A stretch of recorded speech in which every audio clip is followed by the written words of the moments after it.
Welcome students.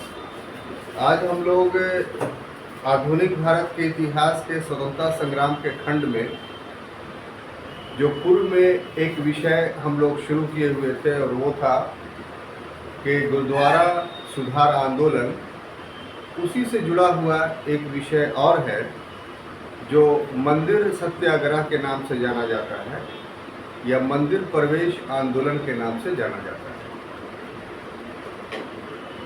ऐसे तो ये सामाजिक और धार्मिक क्षेत्र में किया गया एक प्रयत्न था, लेकिन इसने प्रत्यक्ष रूप से हमारे स्वतंत्रता आंदोलन को प्रभावित किया। हम ऐसा इसलिए कह रहे हैं क्योंकि जब स्वतंत्रता आंदोलन में राष्ट्रवाद की गति पकड़ने लगी, लोग इससे जुड़ने लगे, खासतौर से 20वीं शताब्दी के दूसरे दशक में, तो जो सामाजिक विभाजन था, उस सामाजिक विभाजन में छुआछूत एक बहुत बड़ा मसला था, अनटचेबिलिटी। अब ऐसी परिस्थिति में हम अंग्रेजों से लड़ रहे थे। अंग्रेजों से लड़ने में जब तक संपूर्ण जनसमूह का राष्ट्रीय आंदोलन में प्रवेश नहीं होता, तब तक अंग्रेज विजित होते हुए रहे। क्यों? इसलिए क्योंकि वो किसी एक वर्ग को अपने पक्ष में मिलाकर करके शासन करने में सक्षम होते। इसलिए राष्ट्रीय आंदोलन की सफलता इस बात पर निर्भर थी कि भारत का प्रत्येक नागरिक, हर एक वर्ग राष्ट्रीय आंदोलन में भाग ले। तो 1920 से पहले तो हमारा राष्ट्रीय आंदोलन मध्यम वर्गीय था, मिडिल क्लास रेवोल्यूशन था। लेकिन गांधी जी के आगमन के बाद हमारा राष्ट्रीय आंदोलन मध्यम वर्गीय नहीं बल्कि एक जन आंदोलन बन गया। और जन आंदोलन जैसे ही बना तो इसमें सभी वर्ग के लोग जब साथ आने लगे तो एक मसला उभर करके सामने आया, और वो ये कि जो समाज में छुआछूत, अनटचेबिलिटी प्रचलित था, उसका प्रत्यक्ष संपर्क राजनीतिक मंचों पर होने लगा। और जब राजनीतिक मंचों पर छुआछूत जैसी विचारधारा पहुंच गई तो वैसे में एकीकृत राजनीतिक आंदोलन चलाना सक्षम नहीं। इसलिए कांग्रेस के लिए जरूरी हो गया कि वो समाज सुधार के क्षेत्र में भी काम करते हुए राष्ट्रीय आंदोलन चलाए। यही वजह है कि 20वीं शताब्दी में हम लोग देखेंगे कि कुछ आंदोलन ऐसे हुए जो अनटचेबिलिटी के खिलाफ था, छुआछूत के खिलाफ था, और उसमें दो आंदोलन काफ़ी महत्वपूर्ण हैं। एक गुरुवायूर का आंदोलन या सत्याग्रह, और दूसरा वाइकोम सत्याग्रह, या कहिए वाइकोम सत्याग्रह या और गुरुवायूर सत्याग्रह। और ये दोनों सत्याग्रह यद्यपि कि केरल में हुए, लेकिन इसका प्रभाव राष्ट्रीय स्तर पर पड़ा, और जब सरकार बनी तो इसी आंदोलन का परिणाम था कि संपूर्ण भारत में मंदिर का प्रवेश जो हरिजनों के लिए वर्जित था, उसे कानून बनाकर समाप्त कर दिया गया, और कोई भी व्यक्ति को मंदिरों में प्रवेश करने से अब रोका नहीं जा सकता था। तो इस क्लास का उद्देश्य ये है कि राष्ट्रीय आंदोलन के दौरान जो सामाजिक संरचना का प्रभाव राजनीति पर पड़ा, नकारात्मक प्रभाव, उसको राष्ट्रीय आंदोलन के नेताओं ने किस प्रकार हल किया, वो हल वाइकोम और गुरुवायूर सत्याग्रह के अंतर्गत हम लोग देखेंगे। क्लियर? तब चलते हैं क्लास। देखिए, कांग्रेस जो है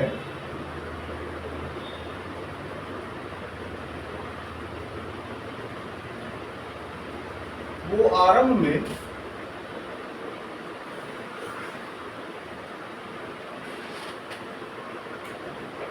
जो सामाजिक विषय,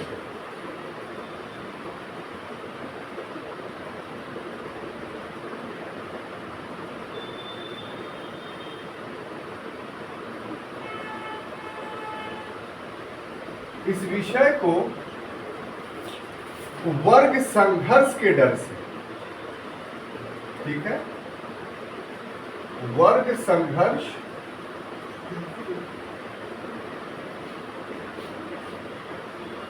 के डर से नहीं उठाते।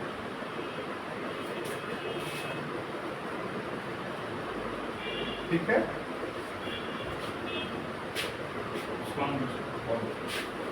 परंतु यही कांग्रेस 1917 के बाद सामाजिक विषयों पर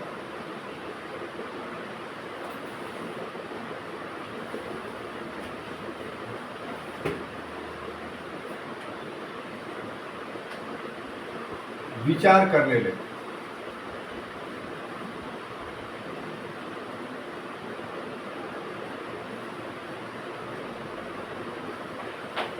और इसमें दो नाम काफी महत्वपूर्ण हैं। एक नाम है बाल गंगाधर तिलक का,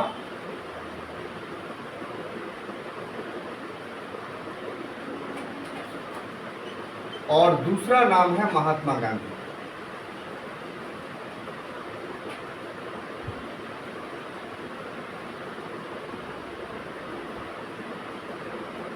इसी के साथ एक बात और कि 1923 में काकीनाडा अधिवेशन होता है। काकीनाडा अधिवेशन, कांग्रेस का अधिवेशन का मतलब समझ जाइए कि कांग्रेस के बारे में बात हो रहा है, जिसकी अध्यक्षता मौलाना मोहम्मद अली ने किया। किसने किया था? मौलाना मोहम्मद अली।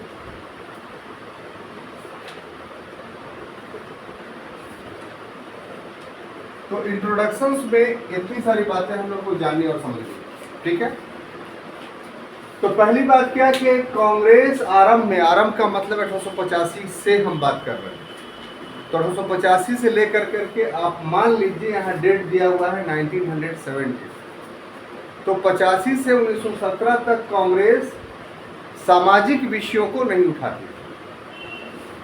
कांग्रेस सीधा नकार जाती थी कि हम सामाजिक विषय को नहीं उठाएंगे, सिर्फ राजनीतिक विषयों को उठाएंगे। ऐसा क्यों? क्योंकि कांग्रेस को इस बात का एहसास था कि भारत की जो जातीय व्यवस्था है, जो सामाजिक संरचना है, उसमें बहुत सारे कस्टम ऐसे पाए जाते हैं जो भारतीयों और भारतीयों के भी ही विरुद्ध है। यानी एक भारतीय दूसरे भारतीयों का शोषण कर रहे हैं।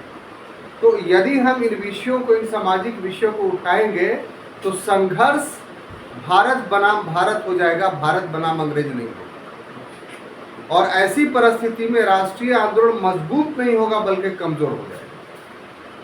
तो इसलिए आरंभिक बेला में कांग्रेस की मजबूरी थी कि उसने जो है सामाजिक विषयों से अपने आप को अलग कर लिया। लेकिन उसे एहसास था कि ये विषय काफ़ी गंभीर है, इसलिए उसने ये कहा कि सामाजिक विषय के संबंध में कांग्रेस की उप समितियां विचार करेंगी, सब कमेटी। ये फैसला कब हुआ था? तो 1886-87 के अधिवेशन में ये निर्णय लिया गया कि कांग्रेस सामाजिक विषयों को इसकी उप समितियां उठाएंगी, सब कमेटी उठाएंगी।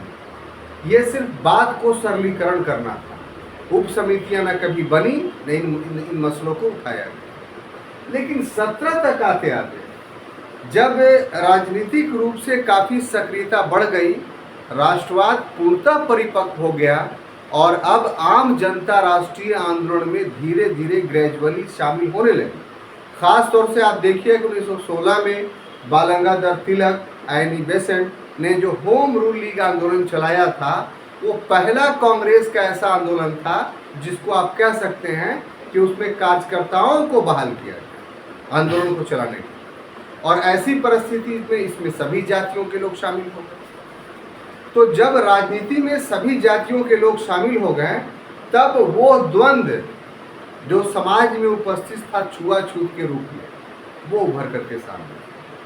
तब कांग्रेस ने अपने 1917 के अधिवेशन में पहली बार सामाजिक विषय पर विचार करना शुरू किया और घोषणा किया कि कांग्रेस के कार्यकर्ताओं को चाहिए कि कि अस्पृश्यता, छुआछूत को समाज से दूर करे और उसको समाप्त करे। लेकिन ये मात्र एक घोषणा था, कोई क्रियात्मक पक्ष नहीं था।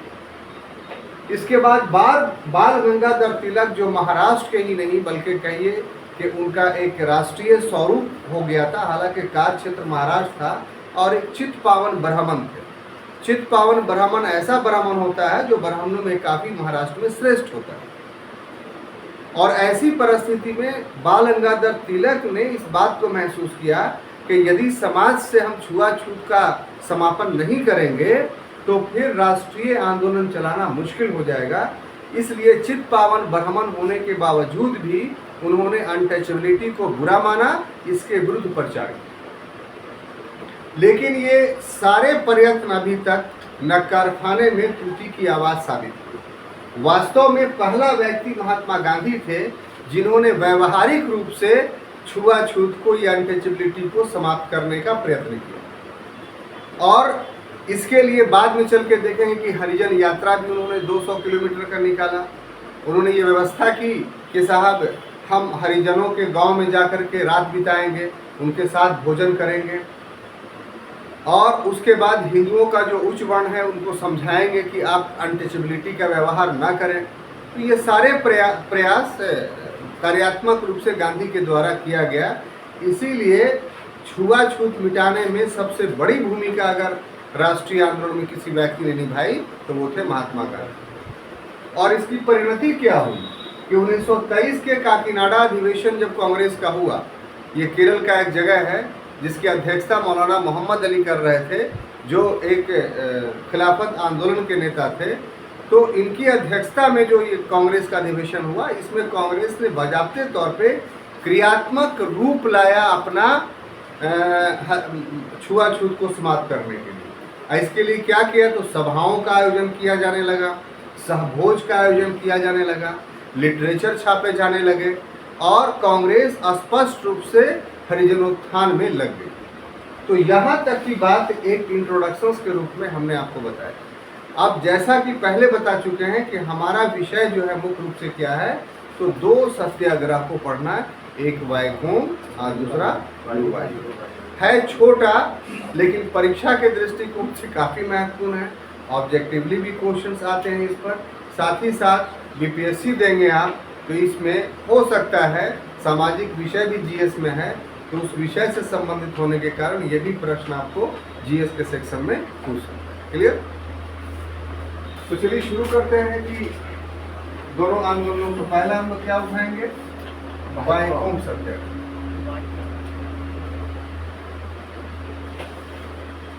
वैकोम सत्याग्रह।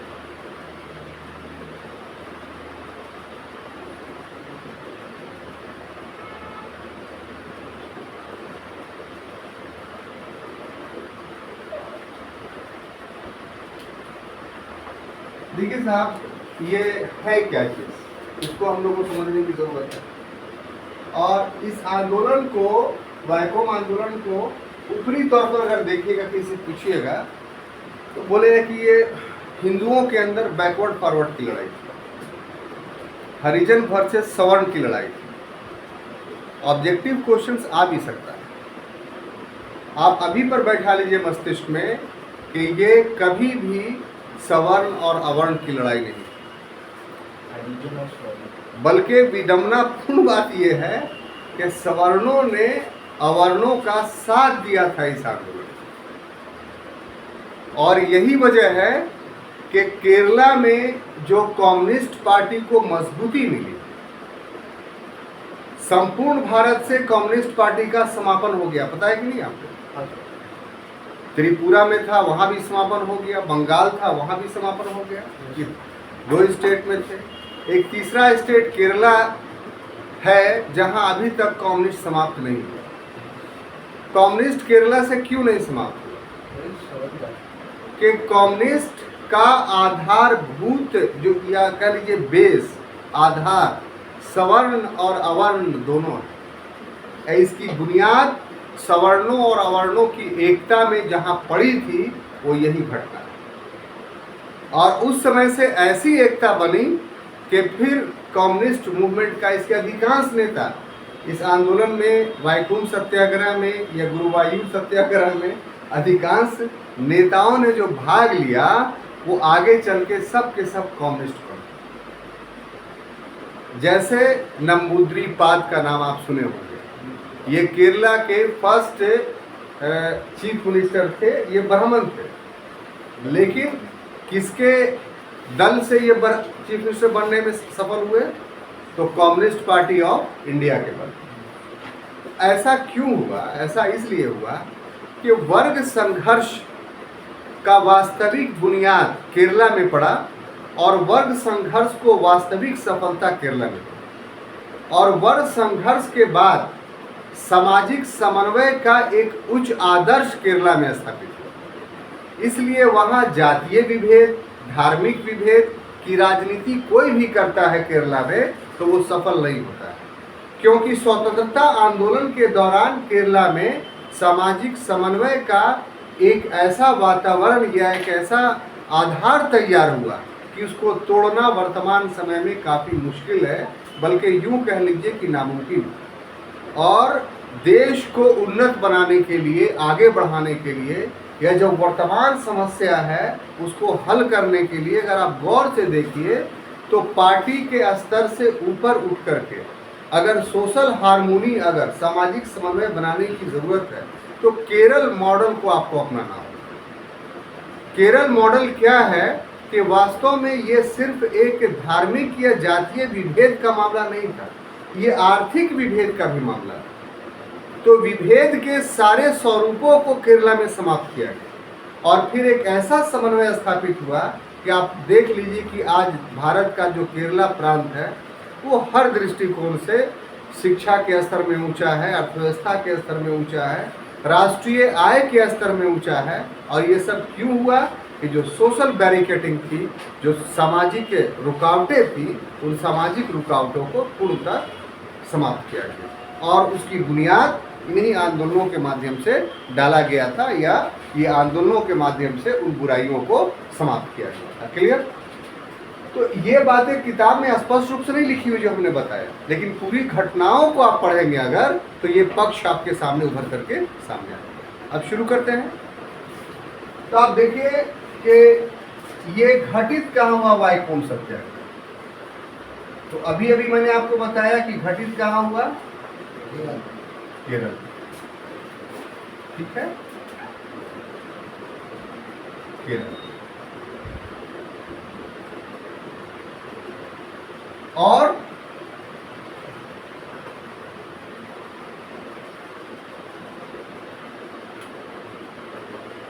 केरल में क्यों घटित हुआ? तो एक रियासत थी जिसका नाम था त्रावणकोर।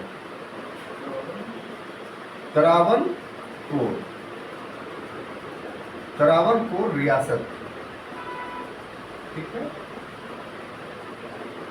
और इसी में एक स्थान है जिसका नाम है वैकुंठ। क्या नाम है? वैकुंठ।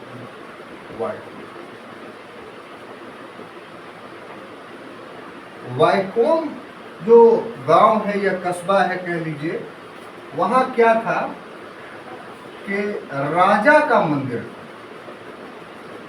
राजा का मंदिर, वास्तविक बात ये थी। और जो राजा का मंदिर था इसके चारों ओर जो था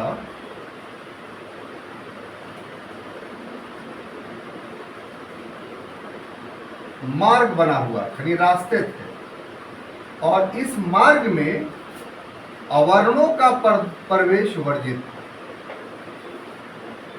अवर्णों का प्रवेश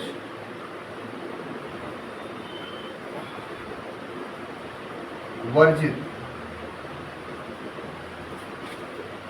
और अवर्णों का प्रवेश वर्जित क्यों था? तो वर्जन का कारण हम लोग देखेंगे।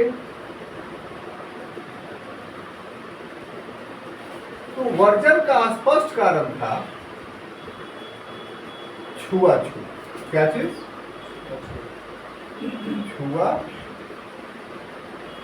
छूत।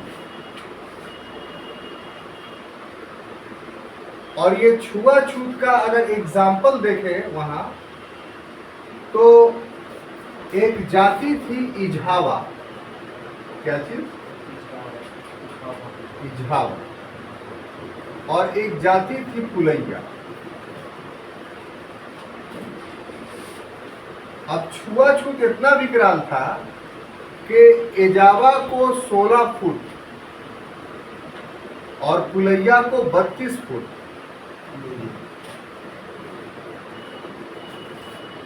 की दूरी से सवर्णों से संपर्क करना पड़ता। सवर्णों से संपर्क करना पड़ता। ठीक है। इस व्यवस्था के विरोध में, इस व्यवस्था के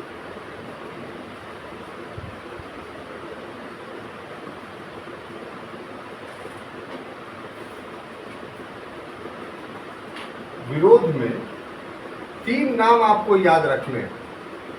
पहला नाम है नारायण गुरु। नारायण गुरु। दूसरा नाम है एन कुमारन।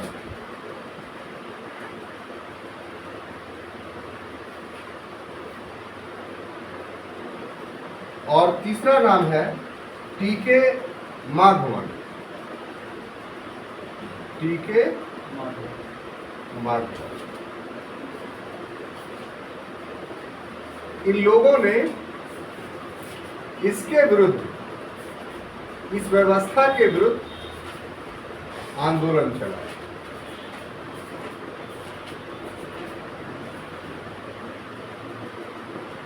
ठीक है। और इससे प्रेरित होकर के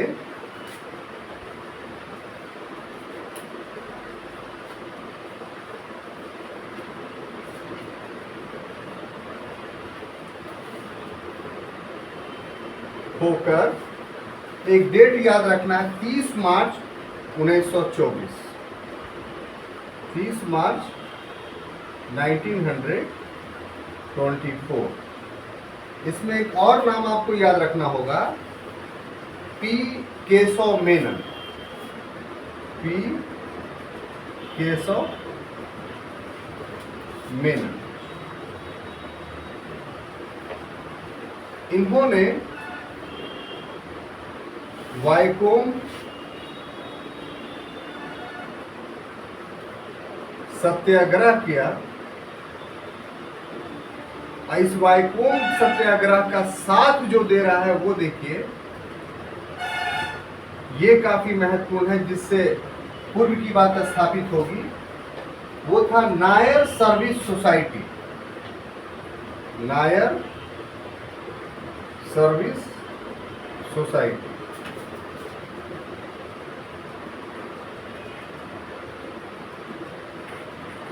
उसके बाद दूसरा संगठन था नायर समाजम।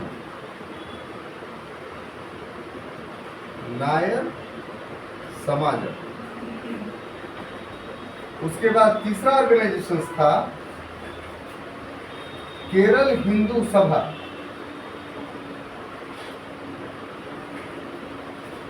केरल हिंदू सभा। और एक बहुत बड़ा संगठन था, उसका नाम था योगक्षेम सभा। योगक्षेम सभा। इन सबों ने साथ दिया। ठीक है। तो पहले इसको समझ लेते हैं हम लोग, उसके बाद अगला दूसरा आंदोलन हम लोग देखेंगे, सत्याग्रह देखेंगे। जो नाम है, जो डेट है, वो हमने बोर्ड पर लिख दिया है। बाकी घटनाओं का विवरण समझने के क्रम में हम लोग लेते हैं। तो वाइकोम सत्याग्रह घटित कहाँ हुआ? तो ऑब्जेक्टिवली एक वर्ड में होगा, केरल। इस सत्याग्रह के पीछे जो काउस था, जो कारण था, वो क्या था, वो हम लोग देखने जा रहे हैं कि एक त्रावणकोर रियासत थी और त्रावणकोर रियासत के बारे में आप लोग पढ़ते होंगे। 1804 की घटना है वेलुथम्पी का विद्रोह। वेलुथम्पी त्रावणकोर के राजा का दीवान था और जब त्रावणकोर राज पर अंग्रेजों ने अधिक राशि की मांग की, या कह लीजिए कि राजस्व को काफ़ी बढ़ा दिया ब्रिटिश प्रशासन ने त्रावणकोर रियासत के, तो त्रावणकोर का राजा इसका तो विरोध नहीं कर पाया क्योंकि उसमें सक्षमता नहीं थी, लेकिन उसके दीवान ने 1804 में विद्रोह किया जिसको वेलुथम्पी का विद्रोह कहा जाता है और काफ़ी विकराल विद्रोह था वो। हालांकि वो बाद में अंग्रेज उसको दबाने में सफल रहे। तो ये वो त्रावणकोर रियासत कि इसने अंग्रेजों के खिलाफ स्वतंत्रता आंदोलन का आरंभ भी किया, भाग भी लिया।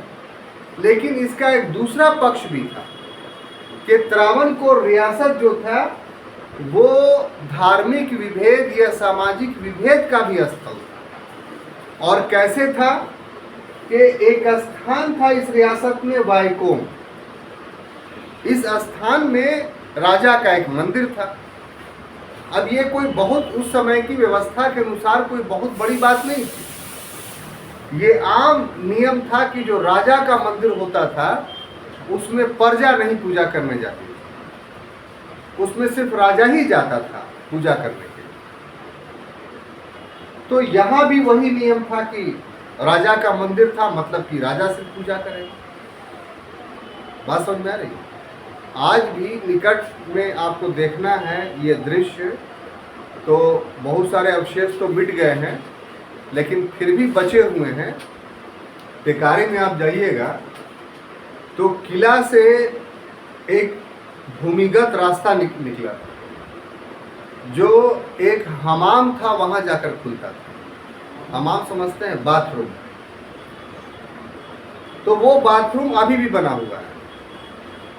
आप टेकारी की तरफ मुड़ेंगे, वो जो मोड़ है, क्या नाम है, पंचानपुर की तरफ मुड़ेंगे तो बाएं साइड में देखते जाइएगा तो एक मंदिर आपको दिखाई पड़ेगा और मंदिर के बगल में ही एक मतलब तालाब नुमा चीज संरचना दिखाई देगी बाहर से। आप वहाँ पर जाइएगा तो देखिए कि बहुत गहरा है, इतना गहरा है कि बाहर से कोई व्यक्ति ये नहीं देख सकता है कि अंदर में कौन नहा रहा। तो रानियां अंदर अंदर आती थी टेकारी नरेश की, वहाँ पूजा करती थी उस मंदिर में स्नान करने के बाद, और वहीं स्नान करती थी। तो उस मंदिर में कोई दूसरा व्यक्ति प्रयोग नहीं करता था। तो ये राजतंत्र का आम नियम था, कोई विशेष बात नहीं थी। लेकिन केरल में यह एक आंदोलन के रूप में स्थापित हुआ। कैसे? उस परिवेश को समझे। तो जो राजा का मंदिर था वाइकोम में, उसके चारों तरफ मार्ग बना हुआ था और ये एक ऐसा मार्ग था कि यदि इसका प्रयोग करके कोई शहर या बाजार जाना चाहे तो बहुत जल्दी पहुंच जाता था, और यदि इस मार्ग के अतिरिक्त दूसरे मार्ग का प्रयोग करता था तो उसको 2-3 घंटे लग जाते थे शहर जाने में। मतलब मंदिर का जो चारों ओर मार्ग था वो शहर जाने के लिए वाइकोम से शॉर्टकट मार्ग था, यह सही मार्ग था। और पवित्रता को सुरक्षित रखने के लिए राजा ने यह नियम बना रखा था कि इस मंदिर पर अवर्ण नहीं चलेंगे। क्या नहीं चलेंगे? अब क्यों नहीं चलेंगे? तो उसका आधार क्या था कि बड़े पैमाने पर वहां छुआछूत पाया जाता था। कैसे? उसका एक एग्जाम्पल है कि इझावा और पुलैया एक अवर्ण जाति थी, इसका कोई वर्ण नहीं था, जिसको बाद में गांधी जी के द्वारा हरिजन कहा गया। तो वो सवर्णों से 16 फीट की दूरी पर इझावा मिल सकते थे और जो पुलैया थे वो 32 फुट की दूरी पर, यानी उनकी परछाई भी नहीं पड़नी चाहिए। तो ये जो बात थी वहां के समाज में घर कर गई और इसलिए मंदिर की पवित्रता को बाहर रखने के लिए ये उसके चारों ओर का मार्ग क्या कर दिया गया? अवर्णों के लिए बंद कर दिया। तो इस वजह से इस व्यवस्था के खिलाफ जो केरल में था कि मंदिर में प्रवेश नहीं कर सकते हैं अवर्ण, जबकि वो भी हिंदू ही है, तो पूजा कहाँ करेंगे। तो नारायण गुरु एन कुमारन और टीके माधवन ये वो व्यक्ति थे जिन्होंने इस मंदिर प्रवेश आंदोलन का वैचारिक आयाम तैयार किया। वैचारिक आयाम का मतलब ये हुआ कि लोगों के बीच पहले कंसेंसस डेवलप किया कि ये जो व्यवस्था है ये सही नहीं, ये गलत है। सबसे पहली बात, आंदोलन के लिए मानसिकता तैयार करने की आवश्यकता होती है। अगर मानसिकता नहीं होगी तो आंदोलन होगा ही नहीं। पहले बताना पड़ता है कि जो व्यवस्था है व्यवस्था कितना गलत है। तो इन तीन जो व्यक्ति का नाम आप बोर्ड पर देख रहे हैं, यानी नारायण गुरु, एम कुमारन और टीके माधवन, इन्होंने वैचारिक आयाम तैयार किए। किसके लिए? मंदिर प्रवेश आंदोलन। अब जब ये वैचारिक आयाम तैयार हो गया तो इस आयाम से प्रेरित होकर 30 मार्च 1924 ईस्वी को पी केशव मेनन इन्होंने कहा कि हम जो है सत्याग्रह करेंगे। क्यों ऐसा कहा? कि ये सब वो व्यक्ति थे जो असहयोग आंदोलन में भाग ले चुके थे और सत्याग्रह की ताकत को देख चुके थे। हालांकि असहयोग आंदोलन वापस ले लिया गया था चौरी चौरा घटना के बाद, लेकिन उसकी महत्ता से लोग परिचित थे। इसीलिए पी केशव मेनन ने कहा कि हम वाइकोम सत्याग्रह करेंगे। ये बात जंगल में आग की तरह फैल गई और बहुत सारे लोग, जैसे पंजाब से सिखों का एक जत्था पहुंचा, कहाँ? केरल, इस सत्याग्रह में भाग लेने के लिए। तमिलनाडु में एक महान आत्मा पैदा हुए थे उस वक्त, जिनका नाम था पेरियार। पेरियार का नाम आप लोग सुने होंगे, जो हिंदू देवी देवताओं के मूर्तियों को मद्रास की सड़कों पर तोड़ा करता था, हिंदू धर्म ग्रंथों को जलाया करता था। और द्रविड़ मुन्नेत्र कड़गम, जो आज दल वहाँ पाया जाता है, डीएमके या ऑल इंडिया डीएमके, उसका वैचारिक आयाम उसने तैयार किया था। एक प्रकार का नास्तिक व्यक्ति था। और आज जो निम्न जाति आंदोलन वर्तमान समय में पाया जाता है, उसका पुरोहित मान लीजिए, तो वो भी केरल आके उसने भी सत्याग्रह में भाग लेने की कोशिश की। जो भी आता गया सभी को त्रावणकोर के राजा ने गिरफ्तार करके जेल में डाल दिया। और जब पी केशव मेनन जब पहुंचे वाइकोम के मंदिर के निकट, तो उसके पहले ही जो है वो उसकी पूरी बाड़बंदी रोड की कर दी गई थी। घेर दिया गया था कि कोई इस रोड में प्रवेश नहीं करे और सिपाही बैठा दिए गए थे, लठैत बैठा दिए गए थे। और जब आंदोलनकारी पहुंचे तो उन लोग को मार पीट करके सबको जेल में डाल दिया, क्योंकि ये लोग सत्याग्रही थे। अब ऐसे में केपीएस मेनन ने जो है भूख हड़ताल कर दी। क्या कर दी? क्योंकि सत्याग्रह का एक अस्त्र था। ये 1928 में इन्होंने किया, जब ये छूट करके। बीच का एक घटना हम भूल गए कि उसके बाद त्रावणकोर राजा की मृत्यु हो गई। मृत्यु हो गई तो रानी शासिका बनी और रानी ने जितने सत्याग्रही थे मंदिर प्रवेश आंदोलन के, उन सबको छोड़ दिया। तो इससे एक सौहार्द का माहौल बना, सवर्ण और अवर्ण के बीच में, ठीक है। और ये जो सत्याग्रह चल रहा था, इसमें इस पर ध्यान दीजिए कि नायर सर्विस सोसाइटी, नायर समाज, ये वहाँ का सर्वोच्च जाति थी। जैसे आपके यहाँ ब्राह्मण है। ये जो योगक्षेम सभा थी, ये नंबूद्री ब्राह्मणों की सर्वोच्च संस्था थी। तो ये इन तीनों का योगदान था कि केरल के जो सर्वोच्च जाति थी, उस जाति ने इस निम्न जाति आंदोलन का साथ दिया। यानी कहिए कि हिंदुओं के अवर्णों और सवर्णों ने मिल करके राजा के मंदिर पर कब्जा करने के लिए आंदोलन चलाया। इसलिए ये अवर्ण और सवर्ण की लड़ाई नहीं थी, ये जनता और राजतंत्र की लड़ाई थी। इसको सवर्ण और अवर्ण की लड़ाई करना बेकार की बात। ऐसी परिस्थिति में जब इन लोग सत्याग्रहियों को छोड़ा गया तो पी केशव मेनन ने रानी को एक आवेदन दिया कि हम लोगों को सड़क का और मंदिर का प्रवेश करने की अनुमति दिया जाए, लेकिन रानी ने इसकी अनुमति नहीं दी। तब केशव मेनन ने भूख हड़ताल कर कि जब तक मंदिर में प्रवेश नहीं मिलेगा तब तक हम भूख हड़ताल करते रहेंगे। बात समझ में आई?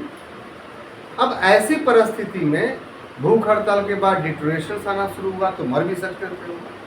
तो गांधी जी ने हस्तक्षेप किया और गांधी जी हस्तक्षेप करके केशव मेनन को ये समझाया कि आप भूख हड़ताल तोड़ दीजिए, हम रानी से बात करेंगे। तो गांधी जी की बात मानते हुए केशव मेनन ने भूख हड़ताल तोड़ दी और गांधी जी महारानी से मिले। बहुत बड़ी सफलता तो नहीं मिली, लेकिन एक सफलता मिली कि मंदिर का जो बाहरी सड़क था वो अवर्णों के लिए खोल दिया। अभी भी मंदिर में अवर्ण प्रवेश नहीं कर सकते। गांधी जी ने इस शर्त को सहर्ष इसलिए स्वीकार किया कि अवर्णों के लिए ये बहुत बड़ी चीज कि कम से कम रास्ता तो खुला, एक बैरिकेडिंग तो खत्म हुई। और मंदिर प्रवेश का जिद इसलिए नहीं किया कि उस समय की व्यवस्था के अनुरूप वो राजा की निजी संपत्ति, एक सार्वजनिक संपत्ति नहीं थी।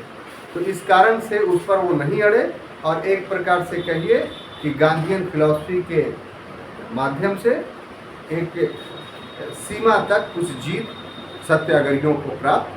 ठीक है, अब देखिए हम लोग दूसरा जो आंदोलन है उसको शुरू करते हैं। तो दूसरा कौन है? गुरुवायूर सत्याग्रह। गुरुवायूर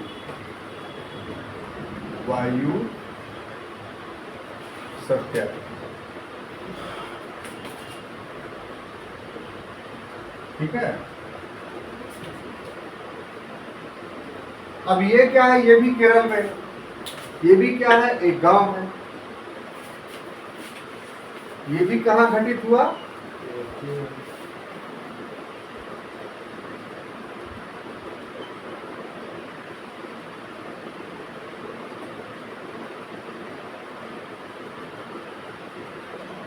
ठीक है, अब देखिए इसमें घटना क्या है कि के कलप्पन, यहाँ जो सत्याग्रही कौन है? के कलप्पन। इन्होंने 1931 में मंदिर प्रवेश आंदोलन चला। मंदिर प्रवेश आंदोलन चला।